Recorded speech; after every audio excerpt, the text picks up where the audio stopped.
대전, 세종, 충남 현안과 이슈를 진단하는 5시엔 대세남. 안녕하십니까. 5시엔 대세남 김영철입니다. 국내 외국인 거주 250만 시대. 결혼하는 10쌍 가운데 한 쌍은 다문화 가족이고 어느덧 외국인 노동자 100만 명 시대에 돌입했습니다.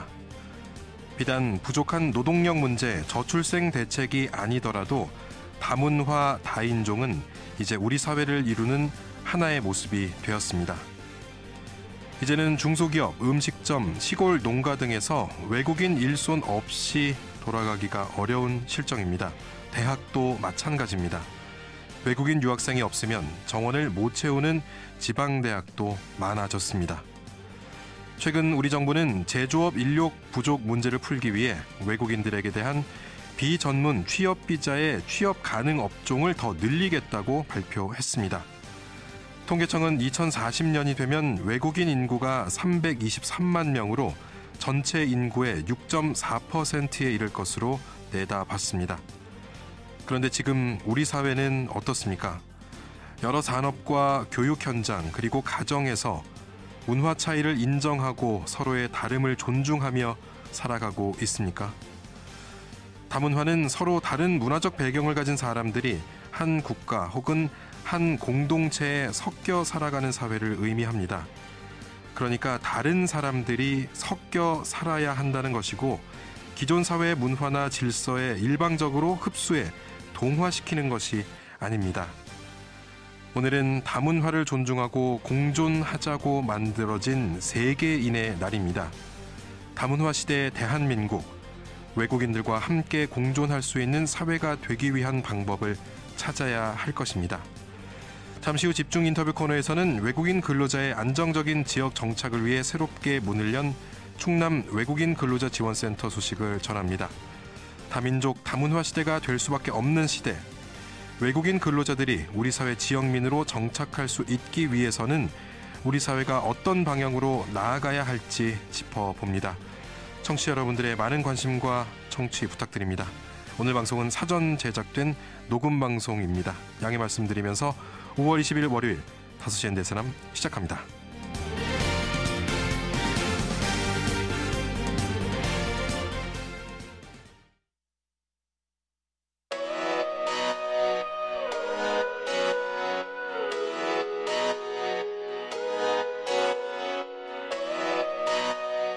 다섯 시엔 대세남은 여러분의 참여와 제보로 이루어집니다. 단문 50원, 장문 100원의 유료 문자 샵 2309번, KBS 대세남 유튜브 채널과 페이스북, 카카오톡 채널 5시엔 대세남으로 참여와 제보하실 수 있습니다. 선정되신 분께는 모바일 상품권 보내드립니다.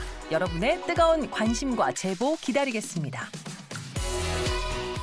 키워드로 보는 뉴스 브리핑 만나보겠습니다. 아힘TV 정진호 PD 나와 있습니다. 정 PD 어서 오십시오. 네, 안녕하십니까. 정진호입니다. 예, 오늘 첫 번째 키워드 어떤 겁니까? 네, 첫 번째 키워드는 아직은 멀게 느껴지는 협치의 길입니다. 예, 어떤 분야의 이야기입니까? 네, 지난주 목요일 이장우 대전시장과 대전 지역의 22대 국회의원 당선자들이 이 첫 만남을 갖고 지역 현안에 대해 의견을 나누는 시간을 가졌습니다. 예. 대전시에서는 이장우 대전시장을 비롯해서 행정부시장 그리고 경제과학부시장, 기조실장 그리고 경제수석보좌관, 정무수석보좌관, 정책기획관 그리고 대외협력본부장 등이 참석을 했고요. 예. 그리고 이제 22대 총선 당선자 7명도 모두 참석했습니다. 예. 이장우 대전시장과 또 7명의 국회의원 당선인들 소속 정당이 좀 달라서 여야 간 협치, 이게 어느 때보다도 중요한 시기입니다. 네, 그렇습니다. 이날 회담에서도 이장우 시장 측과 당선자 측 모두요 지역 현안 해결을 이야기하면서 협치를 강조했었는데요. 예. 하지만 분위기가 그리 좀 화기애애하지만은 않았던 것 같습니다. 예. 이날 회담은 이장우 시장과 7명 당선자들의 공개 모두 발언을 시작을 했었거든요. 예. 그 이후에 이제 회의가 비공개로 전환됐는데 공개된 모두 발언을 보면은 먼저 이장우 시장이 R&D 예산을 비롯해서 대전교도소 이전, 호남고속도로 지하화, 철도 경부선, 호남선 지하화 등에 대해서 이제 당선자들이 적극적으로 도와주면 예. 큰 힘이 되겠다라면서요. 의원실과 협력하는 것은 물론이고 예. 다양한 정보도 제공하겠다. 이렇게 이야기했다고 합니다. 예, 이런 지역 현안에 있어서는 서로 협력하면서 같은 목소리를 내자, 서로 돕자 이런 이야기군요. 네, 맞습니다. 이후 이제 더불어민주당 대전시당 위원장이기도 한 장철민 당선자는요. 예. 이번 회담이 협치의 시작이면 좋겠다라면서요.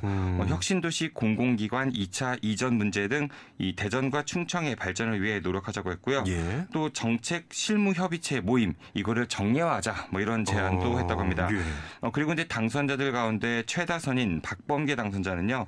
협치와 단결의 기본은 이장우 시장께 있다라고 본다면서요. 상호 존중하는 풍토가 예. 절대적으로 중요하다고 생각한다. 이런 예. 발언했다고 합니다.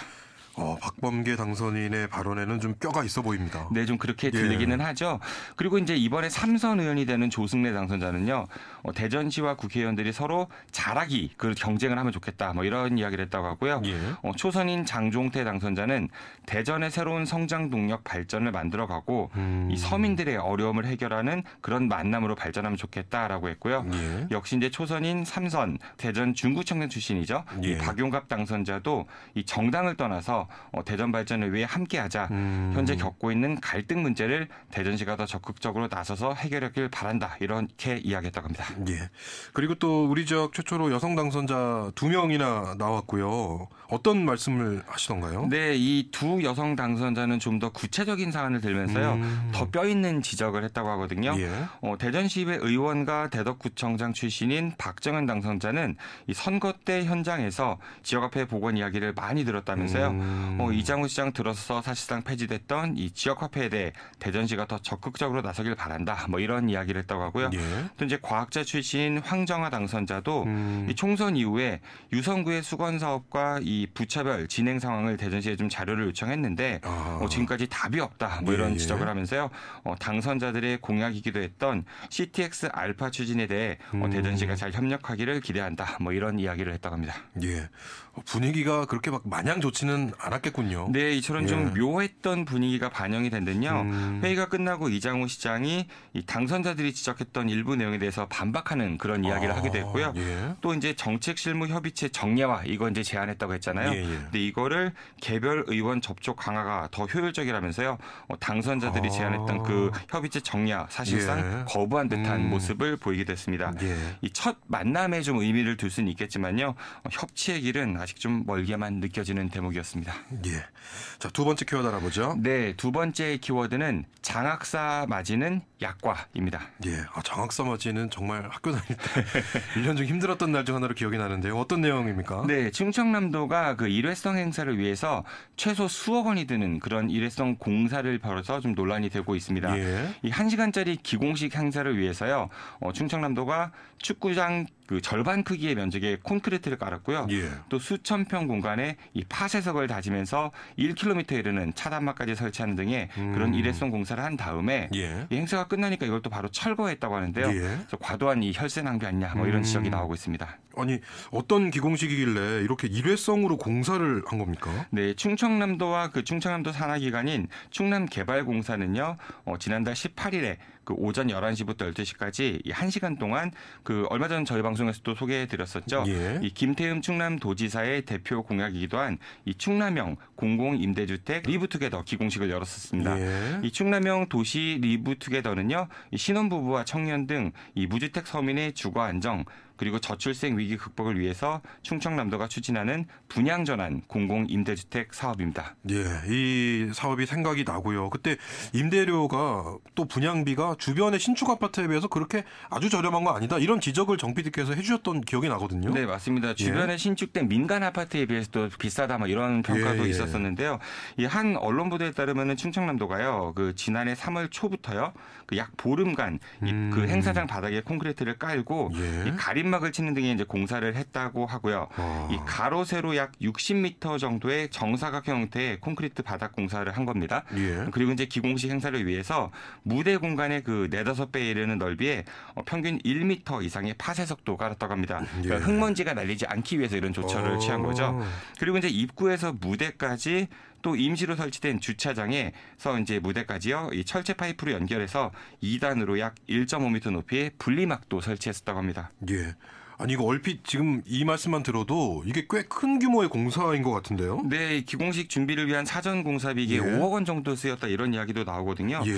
이날 기공식이 좀 상당히 또 성대하게 진행됐습니다. 20개 정도의 몽골 텐트가 있었고요. 그리고 예. 대형 무대, 뭐 대형 스크린도 설치가 됐었고 또 30명의 그 주요 내빈을 위한 다과 회장도 설치가 됐다고 합니다. 그리고 이제 식전 공연으로 합창과 연극도 있었고 또 김태흠 충남도지사를 비롯해서 김지철 충남도 교육감, 그밖에 충남도의 그 시장, 군수, 도의원 등 30명 정도가 기공식에서 왜 삽으로 흙 뜨는 거 있죠. 그 그렇죠. 시삽도 했고요. 물론 축포도 쏘아 올려졌다고 합니다. 그런데 이제 기공식 행사가 이제 끝났겠죠. 1시간 뒤에요. 끝나자마자 이 분리막과 주차선 이거 바로 철거됐다고 하고요. 또 이어서 콘크리트 바닥을 철거하는 그 공사도 바로 진행됐다고 합니다.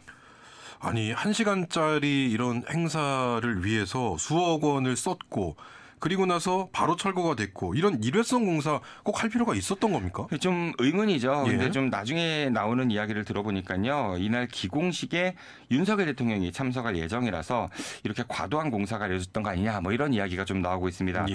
실제로 김태흠 충남도지사도 예전에 그 기자회견에서요. 기공식에 윤석열 대통령의 이제 참석을 건의했다 이렇게 좀 공개적으로 밝혔던 적도 있었고요. 그리고 이제 익명의 한 공사 관계자에 따르면요, 애초에 이제 윤석열 대통령이 기공식에 참석하기로 해서 갑자기 이런 공사 결정이 났었는데 이 내부에서도 VIP가 참석한다는 거 이유로 이렇게까지 좀 과도하게 일회성 공사할 필요가 있냐 뭐 이런 지적이 나왔었다고 합니다. 근데 정작 이날 기공식엔요 윤석열 대통령은 참석하지 않았습니다. 그러니까 뭐 대통령이 참석한다고 해서 이렇게 좀 과한 일회성 공사, 수억 원이 들어간 공사가 이루어졌다 이런 말씀이시군요. 네, 그런 지적이죠. 원래 기공식이요, 그 3월 26일이었었는데 예정일 일주일 전쯤에 대통령실에서 이제 참석이 어렵다, 뭐 이런 연락이 왔다고 해서 기공식 날짜가 또 4월 18일로 바뀌었다고 하거든요. 근데 윤석열 대통령 이제 결국 행사에 참석하지 않았던 것이었고요.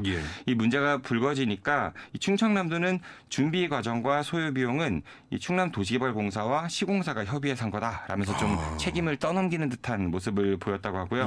이에 이제 충남도시개발공사는 윤 대통령이 참석하기로 해서 그 시공사의 공사는 물론 그 당일 행사까지 차질 없이 준비해라 이렇게 좀 이야기를 했고 기공식 준비 그리고 행사비 이거는 전부 시공사가 부담했다 뭐 이렇게 해명했다고 합니다.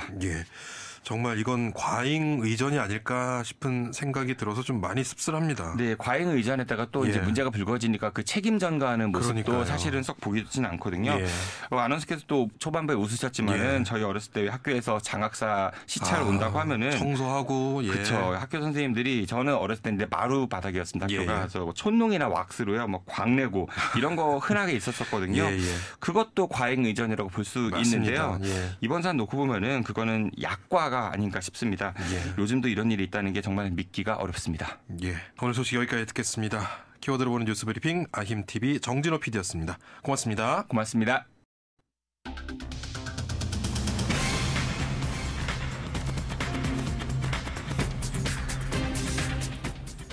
다섯 시엔 지역의 이슈와 현안을 진단합니다.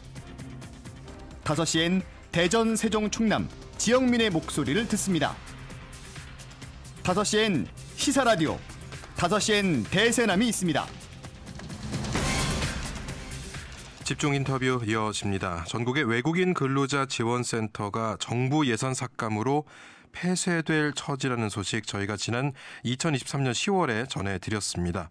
그런데 올 3월 충청남도와 중앙정부가 함께 예산을 마련해서 충남 외국인 근로자 센터가 새롭게 운영에 들어갔습니다.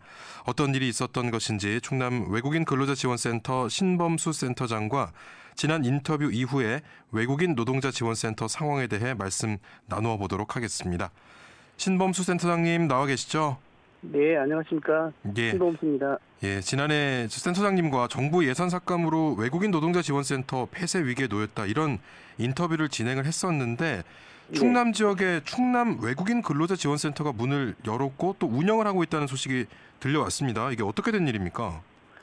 말씀하신 것처럼 작년 12월 말로 외국인 노동자 지원센터 이제 사업이 종료가 됐고요. 이제 아마 1월 초에 고용노동부에서 2024년 외국인 근로자 지역정착 지원 사업이라는 내용으로 이제 전국 시도에 공모를 해서 충청남도가 이제 그 공모에 저희가 같이 응해서 선정이 돼서 이제 운영을 하게 되었습니다. 예. 그러면은 이게 공모를 통해서 선정이 된 거군요. 좀 약간 특별한 경우인 거네요. 예, 그렇습니다. 예. 그럼 이게 언제까지 일단 이어지게 됩니까?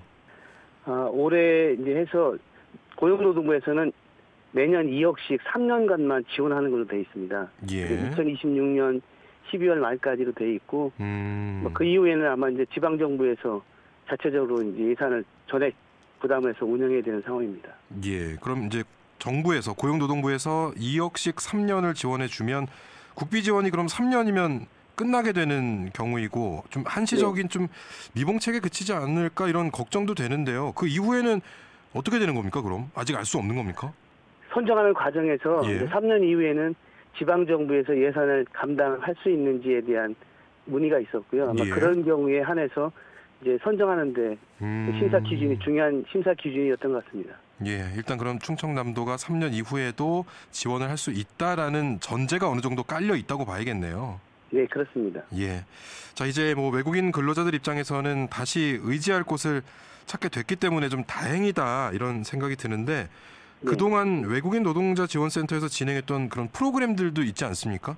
이거 그럼 네네. 이렇게 좀 연장선상에서 진행이 됩니까? 아니면 아예 또 새로운 것이 생기는 겁니까? 같은 내용입니다. 이제 아무래도 외국인 근로자들이 많이 있지만 특별히 고용 허가제로 인해서 국내에 들어와 있는 그 E9과 H2 비자를 가진 사람들을 중점적으로 이제 그분들에게 서비스를 제공하고 있습니다. 예. 자, 그러면은 지금껏 이 외국인 근로자 지원센터를 이용하셨던 분들은 특별히 뭐 다른 새로운 것들이 아니라 좀 익숙한 지원을 받게 되겠네요. 네, 그분들이 이제 아무래도 이제 센터의 가장 중요한 사업은 상담과 교육입니다. 예.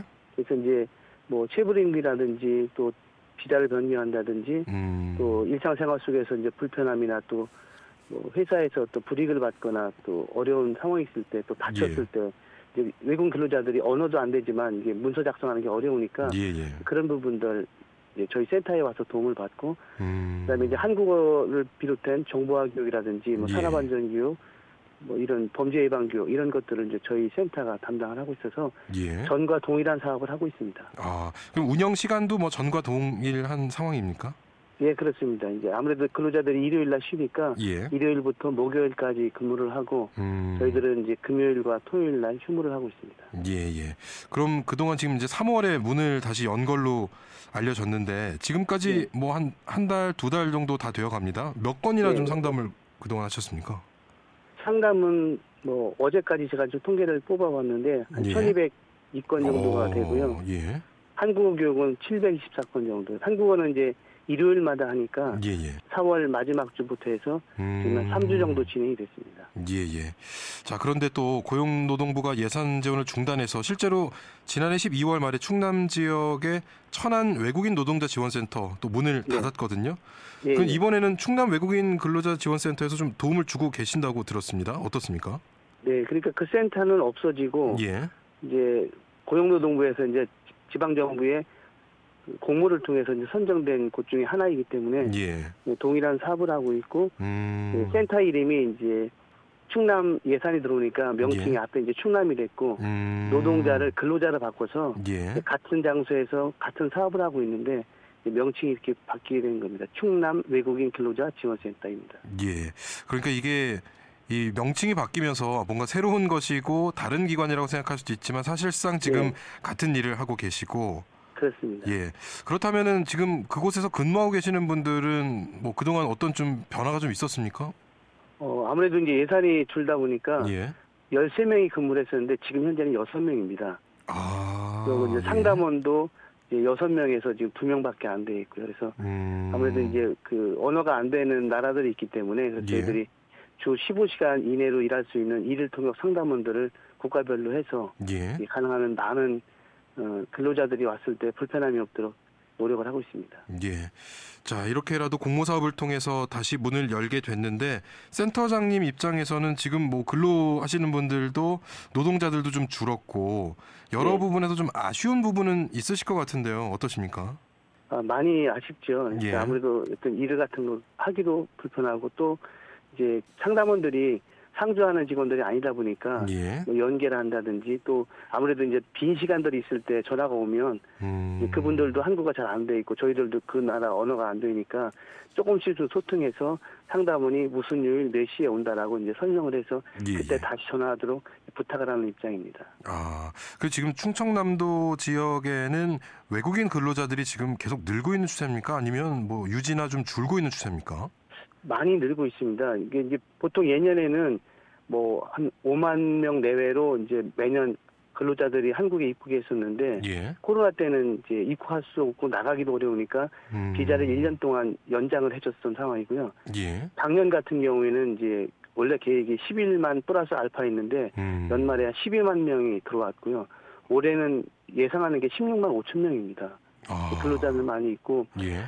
전에는 이제 가능하면 한국에 정주하지 못하도록 하기 위해서 3년 근무하고 1년 10개월 연장하고 혹시 다시 들어오더라도 나갔다가 3개월 있다가 다시 절차를 밟아 들어오게 했는데 예. 지금은 이제 작년에 이제 법무부 장관이 이제 숙련된 근로자들이 한국에 계속 오래 일할 수 있도록 하면 좋겠다라는 그런 의견이 있어서 예. 예. 지금은 이제 숙련 인력인 E9 근로자들이 예. E7-4라는 비자를 이제 받을 수 있는 인원이 많이 늘어났습니다. 작년 6월 같은 보통 이제 평상시에는 뭐 E9 근로자들 변경해 주는 게 쿼터가 한 뭐 500명, 1000명밖에 안 됐는데 예. 작년 7월에도 한 3,000명 됐고 작년 12월 달에는 3만 5천 명. 아마 올해도 한 3만 5천 명 이상이 이제 비자를 변경할 수 있도록 정부에서 예. 허용을 해주기 때문에 예. 이제 한국에서 열심히 일하는 직원들이 비자를 변경해서 한국에 계속 일하고 싶어 하고 있고 거기에는 이제 사업주들이 또 많이 도와주셔야 되거든요. 예. 그래서 뭐 저희 센터에 보면 사업주들이 직접 근로자랑 같이 와서 비자 변경을 신청하는 경우도 있고 예. 예, 그렇습니다. 예. 지금 그러면 말씀해 주신 대로 외국인 노동자들은 계속해서 증가하는 추세이고 정부 차원에서도 좀 많이 받으려고 하는 입장인데 실제로 이제 그걸 관리하고 도움을 주는 지원센터 인력이 지금 줄어드는 상황입니다. 네네. 예, 이 부분에 대해서 좀 뭐 이렇게 늘려달라 이런 요구를 지금 하실 수는 없는 상황입니까? 어떻습니까? 아마 이제 고용노동부에서는 예. 그 2억밖에 예산 지원을 안 하고 있고 3년만 한시적으로 하기 때문에 아마 이제 충청남도랑 노력을 해서 충청남도에 예. 계속 설명을 하고 건의를 해서 뭐 점진적으로 이제 상담원들을 좀 늘려야 되는 상황인 것 같습니다. 예. 그리고 지금 천안시 외에도 뭐 충남에서는 아산, 당진, 홍성, 서천 이런 지역들의 외국인 근로자 지원센터 운영을 하고 있는데 다른 센터들은 그럼 지금 어떻게 돼가고 있습니까? 다른 센터들은 예. 아마 이제 작년에 그 9개 거점센터와 소지역 센터에 그 최저임금 수준의 인건비를 뭐 1명 내지 3명씩 지원했던 그 35개 소지역 센터에 55명이 있었는데 예. 그 예산까지 다 이제 없어진 거죠. 아. 그러다 보니까 아마 그 천안 아니 아산이나 당진, 서천, 예. 뭐 홍성 같은 경우에도 뭐 그 시의 예산과 도의 예산 일부러 좀 받아서 운영해서 뭐 인원도 적고 사실 예. 열악한 환경이죠. 아, 자 이제 외국인 근로자센터를 운영하시면서 어쨌든 관련해서 앞으로 좀 걱정되는 부분도 있으실 거고 이런 부분은 조금 개선됐으면 좋겠다 하는 바람의 부분도 있으실 텐데요. 뭐 걱정되는 부분 혹시 어떤 거 있습니까? 네, 저희들이 상담을 하다 보면 좀 근로자들이 성실하게 일하거나 이렇게 한 사업장에서 오래 머물지 않음으로 인해서 사업주들이 어려움을 겪는 경우도 사실이 있고요. 예. 또 정말 이렇게 근로자들을 인권이나 어떤 그 인격을 존중하지 않음으로 인해서 불이익을 당하거나 불편을 당하고 특별히 다쳤을 경우에 산재 처리에 대해서 좀 소극적인 어떤 경우도 있어서 예. 저희들은 이제 그 고용주와 근로자들을 상생할 수 있는 게 저희들 사업의 모토이기 때문에 예. 가능하면 저희들 이제 사업주와 상담을 통해서 좀 지원될 수 있도록 하고 뭐 그렇게 증 안 될 경우에는 저희들도 어쩔 수 없이 근로자를 또 뭐 보호해야 되고 또 다친 이후에 후유증 같은 이런 거에 대한 그 대책이 없기 때문에 그럼 산재 처리를 할 수 있도록 저희들이 이제 서비스를 제공하고 있습니다. 예. 자, 앞서 말씀해 주셨던 부분이지만 이렇게 외국인 지원 정책은 좀 후퇴시키면서 인력 확대만 정부가 하고 있다. 이런 비판의 목소리가 나오고 있는 상황에서 좀 외국인 근로자에 대해서 정부가 앞으로 어떤 자세로 임해줬으면 한다. 이런 바람이 있으실까요? 아무래도 좀 정책이 좀 촘촘하게 됐으면 좋겠고 현장에서 이제 상담 건수들을 이렇게 이제 보고를 하면 그 상담 내용에 따라서 정말 이게 근로자들에게 좀 고용 허가제 돼 있는 국가나 아니면 들어왔을 때 교육을 통해서 좀 근로자들에게 그 안내를 해서 그들이 성실하게 일함으로 인해서 사업주나 우리 국가에 피해가 안 되도록 해야 되겠고, 또 하나는 사업주들이 근로자들을 잘 안전하게 건강하게 일할 수 있는 환경을 만들어서 그들이 열심히 일함으로 해서 그 숙련된 인력이 그 회사뿐 아니라 정말 대한민국의 경제 발전에 도움이 될 수 있도록 이렇게 상생할 수 있는 것들을 해야 되는데, 그게 이제 관계 속에서 안 되는 게 아니라 어느 정도는 정책적인 것들을 좀 촘촘하게 만들어서 그렇게 해주면 하는 게 저희들 바람입니다. 예. 좀 촘촘한 정책을 통해서 교육과 이 노동할 수 있는 환경을 만들어줬으면 좋겠다, 이런 말씀해 주셨는데, 자, 그럼 앞으로 충남 외국인 근로자 지원센터 어떤 계획을 갖고 더 운영해 나가실 계획이십니까? 네, 말씀드린 것처럼 그런 관점에서 정말 어떻게 보면은 동등한 어떤 인간으로서의 그런 관계를 가지고 배려하고 존중을 마음으로 이제 센터에 와서 상담을 받으려고 하는 분들에게 정말 친절하게 또 최선을 다해서 하고, 또 저희들이 할 수 없는 영역들은 그 관계 기관과 연계를 해서 그분들이 정말 왔을 때 적절한 서비스를 받고 그들이 더 한국에 대한 좋은 이미지를 가지고 또 회사에 열심히 일할 수 있도록 최선을 다해서 노력하고자 합니다. 예. 자, 오늘 말씀 여기까지 듣겠습니다. 고맙습니다. 네, 감사합니다. 네, 오늘 집중 인터뷰 충청남도 내 외국인 근로자의 지역사회 정착 및 고용 상생 등을 위한 지원을 위해 또다시 문을 연 충남 외국인 근로자 지원센터 소식 전해드렸습니다. 신범수 센터장과 말씀 나눴습니다. 이어서 5시엔 대세남 독서 캠페인이자 우리 사회의 전반적인 문제를 책을 통해 고민해보는 책으로 보는 시사 대세남 책사. 오늘은 토드 부크홀츠의 죽은 경제학자의 살아있는 아이디어를 소개해드립니다.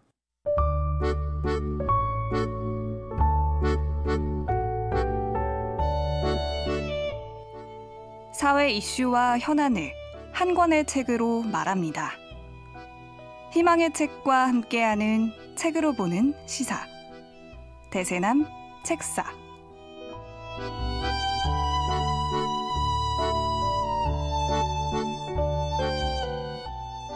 안녕하세요. 전 대덕중학교 3학년에 재학 중인 김세현입니다.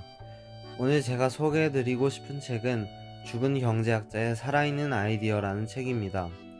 코로나 이후로 경기가 좋지 않다는 내용의 뉴스가 많이 나오고 있습니다.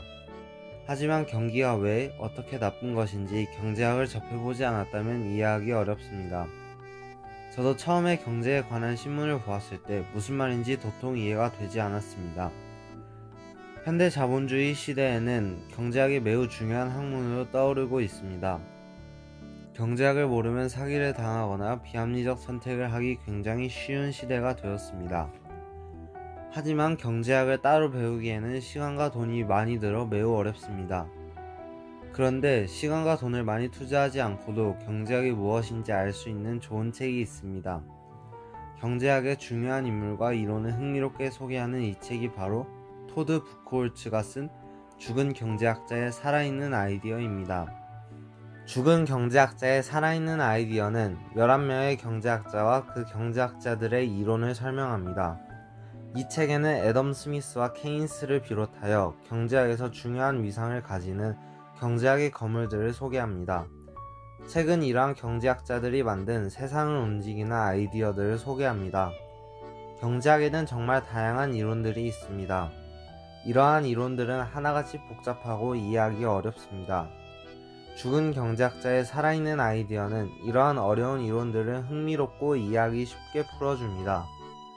또한 각 경제학자들의 생애를 소개해 경제학 이론의 탄생 배경을 알려 이해를 도와줍니다. 이것이 이 책의 가장 큰 장점 중 하나라고 생각합니다. 경제학이라는 어려운 분야를 이렇게 쉽고 재밌게 소개하였다는 것이 굉장히 놀랍고 신기했습니다. 이 책에서 가장 인상 깊었던 경제학자와 그 이론은 마셜과 그가 주장한 한계주의입니다. 마셜은 현대 경제학의 거장으로 잘 알려져 있습니다. 마셜의 한계주의를 간략하게 요약하자면 다음과 같습니다. 만약 비용이 이익을 초과한다면 그 지출을 중단하는 것이 맞다고 주장합니다. 저에게 한계주의가 가장 인상 깊었던 이유는 제가 이 책에서 접한 이론 중 가장 보편적이고 합리적이라고 생각하기 때문입니다. 한계주의는 경제학에서뿐만 아니라 공부와 같은 우리의 일상생활에서도 통용되는 이야기라 생각합니다. 만약 공부를 해서 얻는 지식보다 책을 읽어서 얻는 지식이 많다면 책을 읽는 선택을 해야 할 것입니다. 이렇게 제 생활에 바로 적용해 볼 수 있어서 굉장히 인상 깊었습니다. 현재 신문에서 많은 경제 관련 기사가 나오면서 경제에 관심을 가지는 사람의 추이가 늘어나고 있습니다. 경제학이라는 복잡하고 어려운 학문을 이해하는 것은 쉽지 않습니다. 그래서 이 책을 경제에 관심이 있지만 경제학이 복잡하고 어려워 시작하기 어려운 학생들에게 추천하고 싶습니다. 경제학이 처음인 사람들이 이해하기도 쉽고 관심을 가질 수 있도록 하는 책이기 때문입니다. 앞으로 많은 사람이 경제학에 관심을 가지고 이 책을 읽어보았으면 좋겠습니다. 5시엔 대세남 독서 캠페인이자 우리 사회 전반적인 문제를 책을 통해 고민해보는 책으로 보는 시사 대세남 책사. 오늘은 희망의 책 대전본부 김세현 학생이 토드 부크홀츠의 죽은 경제학자의 살아있는 아이디어라는 책을 소개해드렸습니다.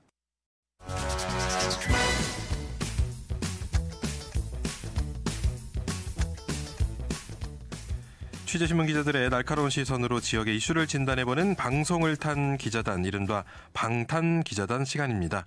충청투데이 최윤서 기자, 오늘도 중도일보 이미훈 기자를 대신해서 중도일보 김지윤 기자가 함께합니다. 두 분 어서 오십시오. 안녕하세요. 예, 대전하면 빵집 투어, 또 빵집 순례로 전국적으로 인기를 끌고 있는 성심당 빵집, 특히 대전역점은 정말 기차 타기 직전에 거기서 이제 구매해서 가시려는 분들, 저도 이제 대전역 가면 굉장히 많이 보고 줄이 긴 걸 보는데 이게 이제 뭐 거의 관광 코스처럼 많은 분들께서 찾고 계십니다. 1,000만 명이 빵을 사기 위해 대전을 찾고 있다, 이런 통계가 나왔을 정도로 대표 관광 명소가 됐는데 이곳이 대전역에서 퇴출당할 위기에 놓였다는 소식 전해지고 있습니다. 오늘 자세한 상황 짚어보겠습니다. 자, 지금 대전역점 계약이 만료된 상태라고 들었습니다. 이게 정확히 어떤 내용입니까? 네, 말씀해 주신 것처럼 대전역점은 코레일 유통이랑 성심당이 5년간의 계약을 걸쳐서 입점을 해 있는 이제 지점 중에 하나인데요. 지금 최근에 5년 계약이 만료돼서 새로 연장 계약을 해야 되는 상황에 놓였습니다. 예. 근데 이제 이 성심당이 대전역점 영업을 계속 지속을 하려면 수수료의 매출 수수료의 17%인 이제 4억 원 가량의 이제 수수료를 추가로 지불을 해야 되는 상황인데 이 부분에 대해서 지금 갈등이 있고 3차례 정도 입찰을 시도한 결과 지금 유찰이 돼서 아직 입찰이 진행 중인 상황이라고 볼 수 있습니다. 예, 지금 코레일 유통이 이 역에 있는 모든 점포들을 다 관리하는 그런 체제인 겁니까? 네네.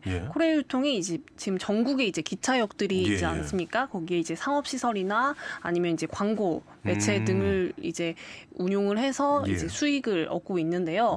성심당도 그 중에 하나로 월 평균 추정 매출액이 25억 9,810만 원 매출에 달하는 그런 어마어마한 수익을 얻고 있죠. 예. 자, 지금 그러면은 모집 공고가 3번이나 올라왔고 제대로 계약이 좀 되지 않은 겁니다. 그럼 이제 앞으로는 어떻게 진행됩니까, 김주 기자? 앞서 3차례 유찰이 됐고 5차 계약에서 이보다 더 30% 낮아진 금액으로 다시 공고가 나기 때문에 앞으로 좀 어떻게 되는지 한번 더 상황을 살펴봐야 될 것 같습니다. 일단 계속 입찰 신청은 했다고 하더라고요. 3차를.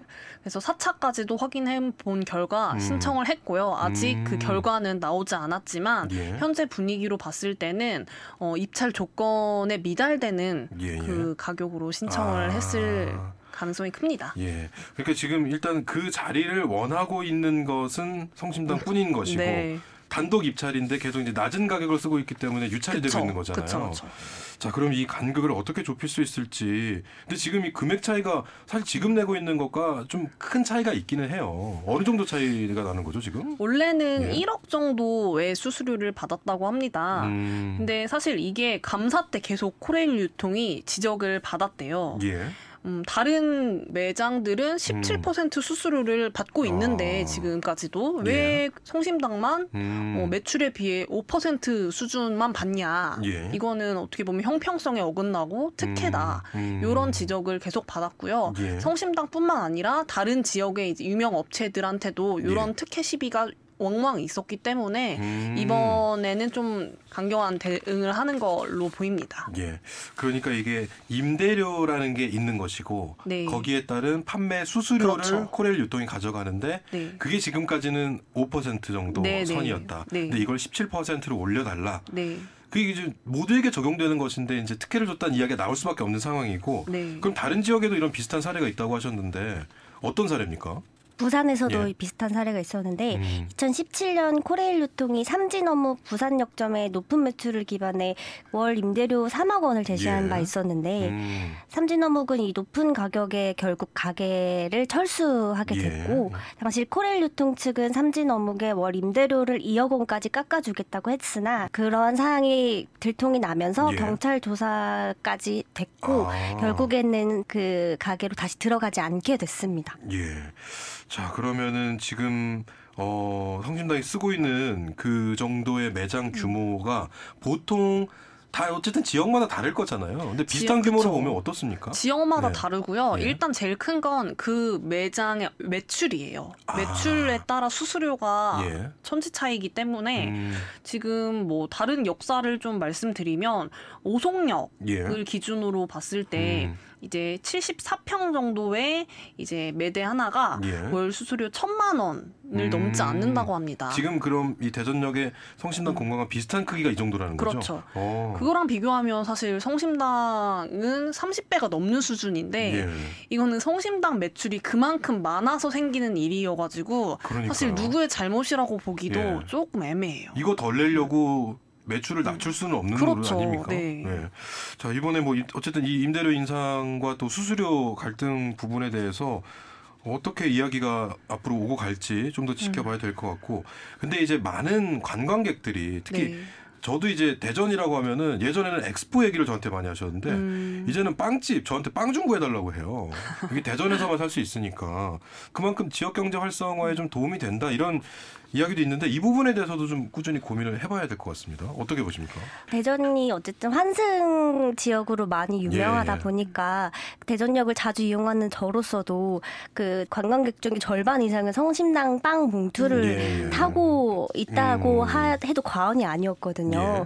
그러다 보니까 이 부분은 성심당이 대전역 근처에 있는 걸 좀 포기하지 않았으면 좋겠다라는 좀 생각을 가지고 있고 예. 앞서 말씀드렸던 것처럼 부산의 사례와 비슷하게 예. 그때도 결국엔 부산역점에 들어가진 못했지만 부산역점 바로 앞에 예. 가게를 내면서 그 결국에는 좀 상부상조를 할 수 있는 상황이 예. 됐거든요. 예. 그래서 성심당이 대전역 안에 못 들어가면 그럼 대전역 앞에라도 좀 가게를 내서 관광객들이 대전에 들릴 수 있는 좀 그런 분위기를 계속 이끌어가는 게 어떨까라는 좀 생각을 하고 있습니다. 실제 뭐 데이터만 봐도 네. 올해 엄청난 성장을 했습니다. 성심당이 자체 추산한 결과입니다. 이건 예. 지난해 전체 결제 건수가 660만 건을 돌파했고요.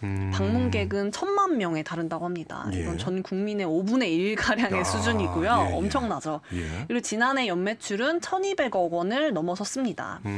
그리고 대전세종연구원에서 일부 연구진들이 연구한 발표에 따르면요. 예. 지난 2019년과 2020년 3년간 진행된 실태조사 결과를 봤을 때 여행 기간의 경우 당일이 2019년에는 81.3%였다면 예. 2022년에는 99.2%로 압도적인 거의 네, 당일 여행이라고 봐야겠네요. 수치로 예. 이제 결과가 나왔는데요. 예. 사실 이 응답자들이 어디를 갔냐 그런 예. 방문 장소를 얘기를 해달라 이런 예. 조사를 했을 때 3년 모두 탑 10에 성심당이 자리에 올랐습니다. 어쨌든 지역의 명소가 되어 있기 때문에 이 뭐 코레일 유통도 뭐 서로 좀 좋은 결과를 만들어낼 수 있도록 좀 토의를 잘 해내셨으면 좋겠다 네. 이런 생각이 듭니다. 그리고 이제 대전을 이 빵을 사기 위해서 오시는 분들도 많이 계시지만 사실 야구 보러 오시는 분들 정말 많습니다. 대전역 가보면 빵 봉투를 들고 있는 분, 야구 유니폼 입고 있는 분, 야구 유니폼 입고 빵 봉투 들고 있는 분. 참 이런 분들이 많이 계시는데 작년과 올해 표고하기가 정말 달라졌습니다. 네. 예, 이게 뭐 거의 매진이었고 홈 경기는 그만큼 암표 거래가 많이 늘었다고 들었어요. 최 기자도 표 구하기 어려우시다고 들었습니다. 네, 저도 예. 최근에 이제 저희 남편과 동생들 무려 4명이 달려들어서 주말 경기 예매를 도전했었는데요. 무참히 4명 다 실패를 했습니다. 정말 좀 저는 적지 않은 충격을 받았습니다. 이렇게 야구 팬들이 충청권을 넘어서 전국에 이렇게 하나 이글스 부처 팬들이 많은지 그 일이 있고 나서 며칠 뒤에 중고거래 사이트에서 암표가 많이 올라오더라고요. 그걸 보고 참 이게 100% 원하는 관중의 마음이 아니구나. 네, 이런 장사꾼들의 네, 안 좋은 모습들이 많이 투영된 부분도 있구나. 이런 생각을 좀 많이 하게 됐습니다. 이게 정말 보고 싶어하는 사람들이 표를 못 구하는 상황, 그 심리를 이용해서 암표가 성행하는 이 상황. 그러면 지금 뭐 중고거래 사이트에 쉽게 이렇게 암표가 올라오는데 이 암표 얘기들은 야구를 제외한 다른 스포츠, 공연 여러 가지에도 지금 나오고 있거든요. 이 암표는 도대체 한 30년 전에도 있었던 것 같아요. 암표는. 올해 이제 류현진이 12년 만에 복귀를 했고 그리고 내년부터 이제 새로운 베이스볼 드림파크가 개관을 하면서 사실상 올해까지만 현 구장을 사용할 수 있다는 그런 아쉬움, 상징성 이런 게 같이 좀 반영이 되면서 더욱더 관중들이 몰리는 것 같은데요. 실제 지금 매진율이 95%에 육박하고 있고요. 정규 리그 95.5%에 달하는 21경기가 매진될 정도로 지금 인기가 고공행진을 달리고 있습니다. 지금 이게 그럼 중고 거래가가 어느 정도, 그러니까 중고 거래라고 하기도 이건 좀 그렇죠. 그렇죠. 암표니까요. 중고 거래를 통한 암표. 플랫폼을 통한 암표죠. 라고 보는 게 정확할 것 같고요. 지금 일부 플랫폼을 제가 확인을 했을 경우에 이제 석가탄신일 기준으로 15일 내야 지정석 1층이 원래는 이제 15,500원 수준이거든요. 근데 이게 2배가 넘는 가격인 4만 원에 판매한다는 글이 올라왔고요. 그리고 지난 12일 주말 경기의 경우에도 포수 후면석이 이제 원래는 58,500원인데요. 장당 11만 원에 팔겠다는 글이 게시가 되기도 했습니다. 야, 이게 정말 야구를 보고 싶어하는 사람들의 마음을 이용한 뭐 모든 암표가 다 그렇습니다만, 근데 이게 대전만의 문제가 아니고 야구 경기만의 문제도 아닌 것이 암표 거래를 좀 없앨 수는 없을지 이런 고민을 해봐야 되는데요. 어떤 대책이 필요하다고 보십니까, 김지훈 기자? 가장 좀 효과적인 방안이라고 생각하는데 지금 암표 거래상과 이 암표를 구매하는 구매자들을 처벌할 수 있는 정확한 그 법적인 근거가 없는 걸로 제가 알고 있거든요. 경범죄 처벌법에는 그 암표 매매를 한 사람들에 대해서 이렇게 과태료를 처하는 그 범죄가 있긴 하지만 경기장이나 이런 거에 대해서는 오프라인 공간에서만 그 구매하고 판매하는 것만 한정하고 있다 보니까 지금 이제 디지털 시대잖아요. 그럼 대부분 오프라인보다는 온라인에서 이렇게 성행을 하는데 이 부분이 조금 지금 현실과 맞지 않아서 그 작년부터 이 스포츠 경기 관람권을 영리 목적으로 높은 가격에 판매할 경우 이제 법적 처벌을 할 수 있다라는 이제 법안을 만들려고 했는데 이게 지금 국회가 이번 달에 종료되다 보니까 해당 법안이 이제 발의가 될지는 솔직히 말하면 좀 무리할 것 같지 않나라는 생각이 듭니다. 이 암표가 계속 생기게 되면은 어쨌든 그 뭐 지역이라든지 그 스포츠라든지 공연이라든지 이런 거에 대한 좀 안 좋은 인식들도 생길 것 같아요. 김지윤 기자가 얘기한 것처럼 이게 오프라인이 아니라 온라인상에서의 매매가 활발하다 보니까 일부에서는 판매자가 돈만 받고 이제 입장권을 주지 않는 그런 악용 사례. 사기까지 발생을 하는 거군요. 정말 범죄죠, 그건. 악용 사례가 좀 성행하고 있고요. 그리고 이게 아무래도 하나이글스는 이꼴 대전. 이라는 인식이 있잖아요. 그렇죠. 대전 지역의 콘텐츠로 자리 잡았기 때문에 이게 계속되면 지역의 브랜드에도 사실 좋지 않거든요. 부정적인 영향이 미칠 수 있기 때문에 반복될 경우에 결국은 관중들이 줄어들 수밖에 없어요. 나중에는. 그리고 또 내년에 특히 이제 새로운 구장이 오픈을 하게 되면 안표 행위는 더욱더 저는 활발해질 걸로 전망이 되거든요. 그래서 기본적으로는 법령에 대한 정비가 좀 이루어져야 할 것 같고, 그리고 일단 개인의 이제 시민 의식도 같이 좀 동반이 돼야 될 것 같습니다. 어쨌든 구단이나 이 야구 KBO에서 이거 못하게 우리 한번 뿌리 뽑아 봅시다라는 이런 캠페인들도 좀 펼쳐야 될 것 같고, 특히나 이제 홈구장은 홈에서 관리를 해야 되잖아요. 10개 구단이 다 관리를 해야 될 텐데 지금 현재로서는 이거를 어느 정도 이게 심각한지 근거를 할 데이터 자체가 없어요. 좀 저희가 이제 취재를 위해서 근거로 쓰고 있는 논거로는 뭐 일부 사기 피해 정보 공유 사이트인 더치트라는 곳이 있는데 여기에 이제 한화 그리고 뭐 이글스 티켓 이렇게 검색을 했을 때 이제 99건으로 구장 중에 제일 많군요, 지금 현재 대전이. 많다는 것만 인지할 뿐 정확한 데이터가 없거든요. 어느 정도 심각한 수준인지. 근데 이런 거는 사실 한화이글스 구단 측도 마찬가지입니다. 이거를 뭐 근거할 어떠한 장치가 필요한데 구단 자체적으로 사실 해결하기는 쉽지는 않죠. 저도 이제 그 야구장 티켓 구매해서 갔는데 분명히 매진이고 표 좋은 자리 구하기도 어렵고 해서 갔는데 어떻게 들어갔는데 좋은 자리에 막 비어있고 이러면 약간 속상할 때가 있더라고요. 나는 정말 야구 보러 가고 싶은데 저 자리는 분명 안표 사기꾼의 자리일 것이다 라는 생각이 드니까 정말 야구 팬들에게는 또 스포츠 팬들에게는 조금 이런 것들이 사라졌으면 하는 그런 문화로 생각이 됩니다. 자, 이제 또 한 가지 더 이야기를 좀 나눠볼까요? 대전시의 오랜 수건 사업이었던 유성복합터미널 드디어 올해에 착공을 하게 되고 또 내년 말에 문을 열 예정인데 이 내용도 한번 다뤄보겠습니다. 대전 유성복합터미널 정말 오래된 사업입니다. 진행 상황에 대해서 한번 좀 짚어주시죠. 네, 유성복합터미널은 2010년부터 진행됐던 사업인데 그때부터 이제 4차례나 민간 개발 실패하고 나서 이제 현재는 공영 개발로 돌아선 사업이고 이제 올해 드디어 이제 착공에 들어섭니다. 그래서 대전시는 내년 12월에 공사를 마치고 문을 연다는 계획인데 그 주제는 출발의 순간 머무름의 공간이라는 컨셉을 잡아서 구암역 인근 부지에 여객 시설 중심의 공영 터미널로 조성을 하겠다고 밝혔습니다.